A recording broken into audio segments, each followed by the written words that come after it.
Hello!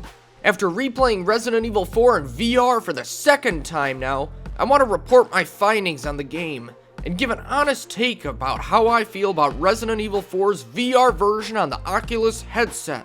Now, I've played through the OG Resident Evil 4 literally 1,000 times. I absolutely love the original game. It's one of the best games of all time, right next to Anime Squad. The original Resident Evil 4 is a classic. It revolutionized third-person shooters while delivering one of the finest gaming experiences of all time.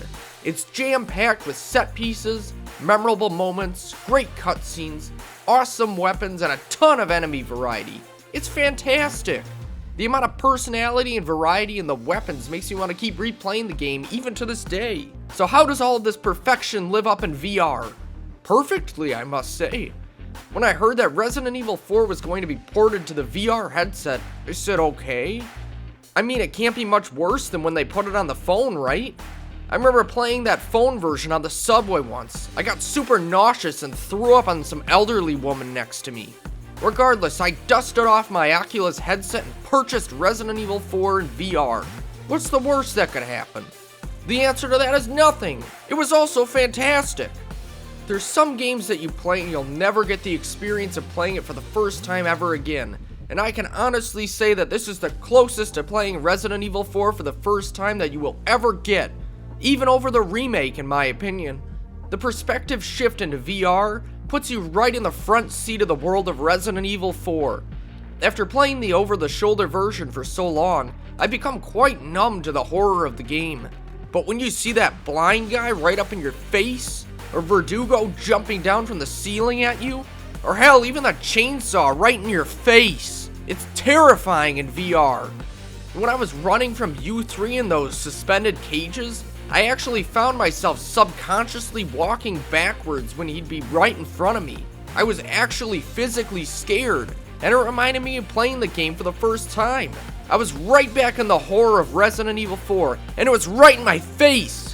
The perspective change wasn't the only thing adjusted in the VR version. There's a handful of really nice quality of life improvements that came as well. The inventory is still awesome in the game, but they have made adjustments so that you don't have to load into your inventory as much. So during gameplay, you have access to healing items, your knife, your holster for handguns and your TMP, as well as a large gun slot in your back.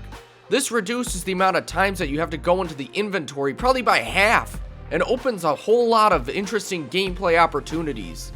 Since you have two hands in VR that you can use, you can actually hold the knife and your handgun at the same time, kinda like a tactical knife from Modern Warfare 2 OG.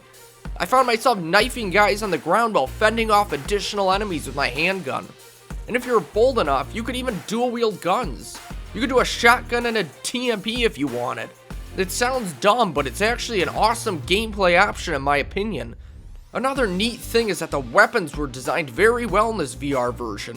You have to sort of learn how to reload and operate these weapons, versus just clicking the reload button. Most handguns are as simple as grabbing a mag and putting it in a handgun, but the Red 9 reloads from the top. So you reload the Red 9 from the top, then you flick the cartridge holder off. It's kind of cool.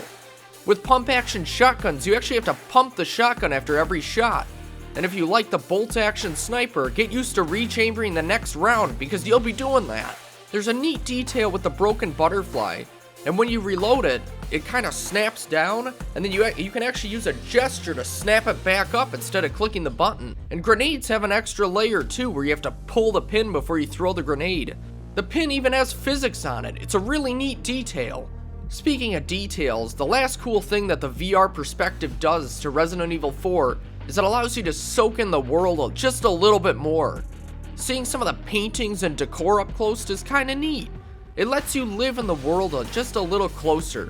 You can even kinda look through little cracks in the environment or some windows that you normally wouldn't be able to see in third person.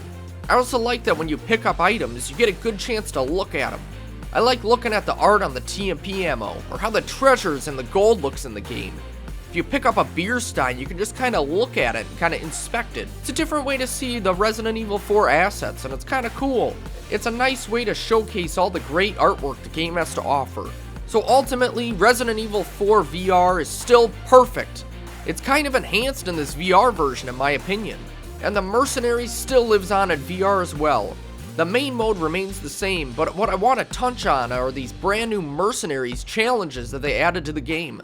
There's 15 new specific challenges, and you can tell that the developers had a blast making them.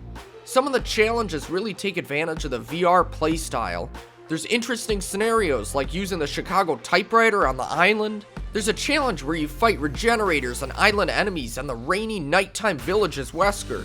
There's even one where you have to protect Ashley during the actual mercenaries match. What a nightmare!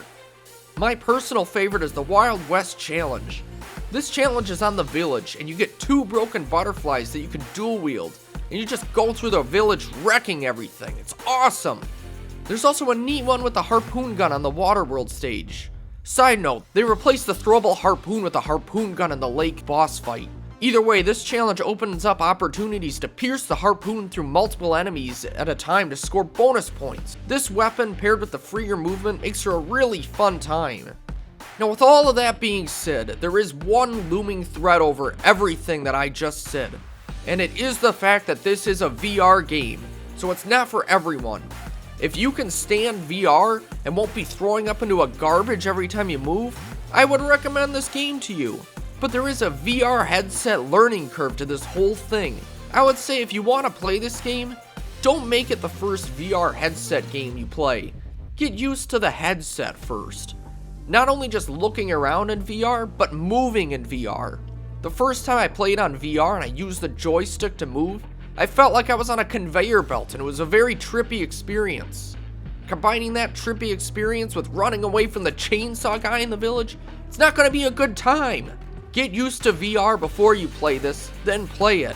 And if you're not into VR or get sick from it, I wouldn't go out of my way to try this. You're still going to have an awesome time in the original game. If you don't have a headset and are interested in the game, I guess it's your judgment call on if it's worth it then. It's Resident Evil 4 again, but with some minor adjustments.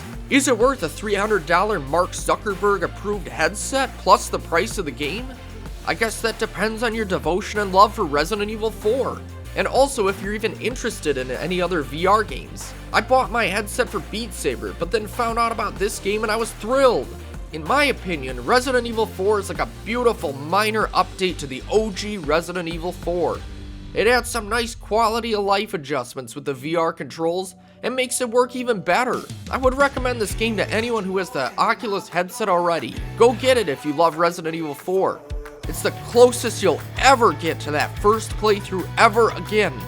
I also give it the colorful pooch seal of approval, which was the easiest decision I made in my whole life.